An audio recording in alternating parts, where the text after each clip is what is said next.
You go to ND, get drafted to the Browns. Yep.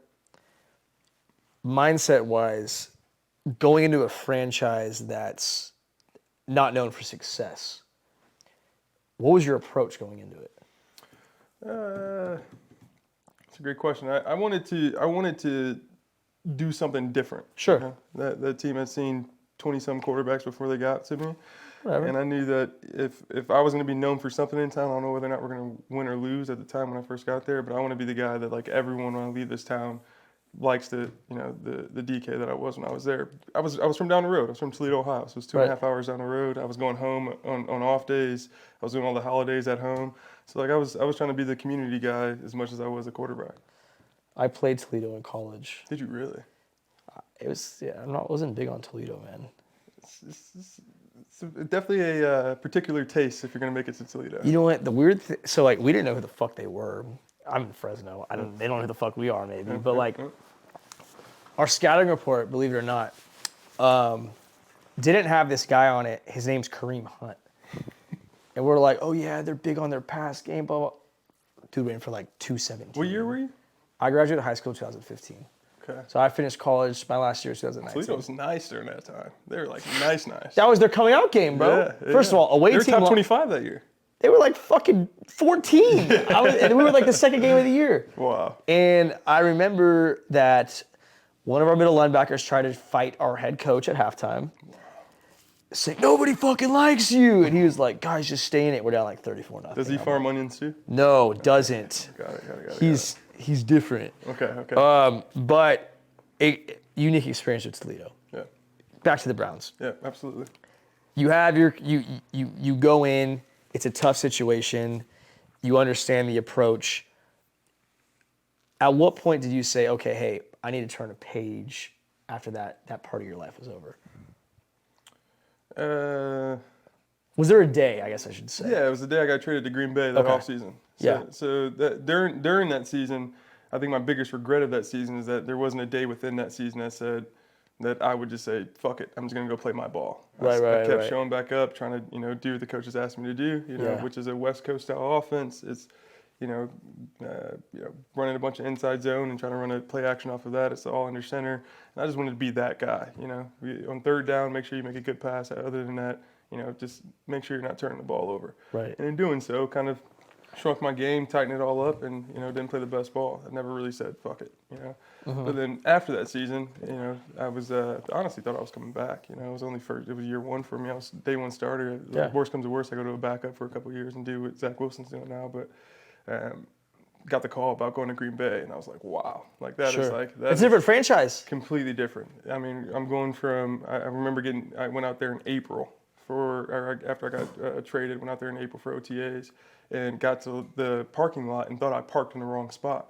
I pull into my nice, Benz CLS, the red seats, the big rims. Let them know. Let them know. Of course, that's what it was. Talk like your shit. Yeah. I was mad that was the car that I could afford at the time in Cleveland because everything else was a Rolls and. I'm a Chevy Silverado guy. Absolutely, So. I love that. Gritty. But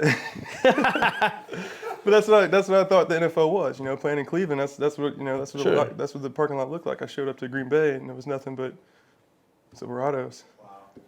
That doggle hunt. Absolutely. Just showing that doggle hunt, baby. Some Cherokees, some Tahoes if you're getting crazy. Maybe a Denali. Now you actually got like the big package. That's big money.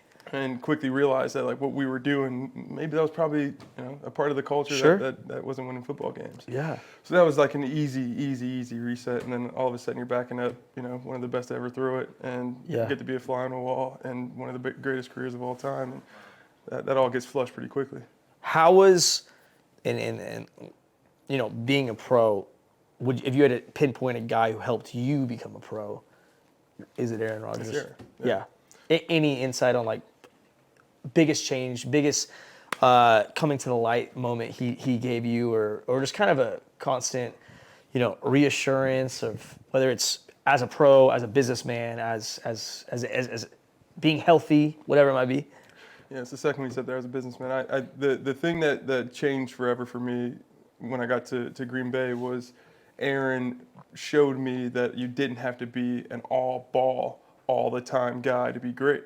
I was groomed and pushed towards, you got to be like Brett Favre, you got to be like Tom Brady, you got to show up, first one in, last one out, and that's all still true. You still have to do all of that, but you don't have to, go home and only be focusing on football. You can go home and be probably one of the best Jeopardy players that a professional sports team has ever seen, or a professional athlete has ever been in there. Yeah. A guy who's well versed in history, well versed in business, well versed in everything.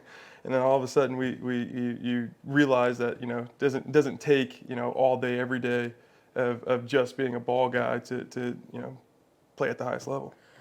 Was there something, and I feel like in your NFL journey, you can get into this as much as you like, but as athletes, I talked to guys today, whether it's getting cut multiple times, going through losses, going through different hardships personally in a family matter. Maybe it's an injury that sets you back a certain level, both personally of, hey, I'm hurt, but also another guy ahead of me is getting reps now and I'm going to lose my spot probably because it is a business. Yep. In those dark days, what did you turn back to as a rock, as a foundation to get you through and keep you pushing to chase greatness?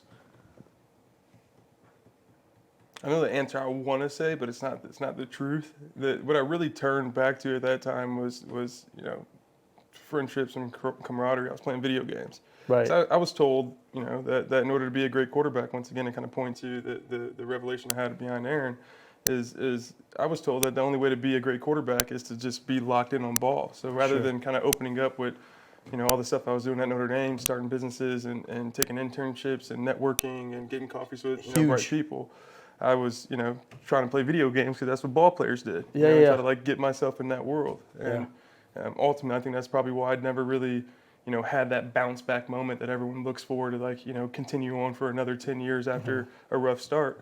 I wasn't being myself. I wasn't being authentic. I was being what my coach wanted me to be.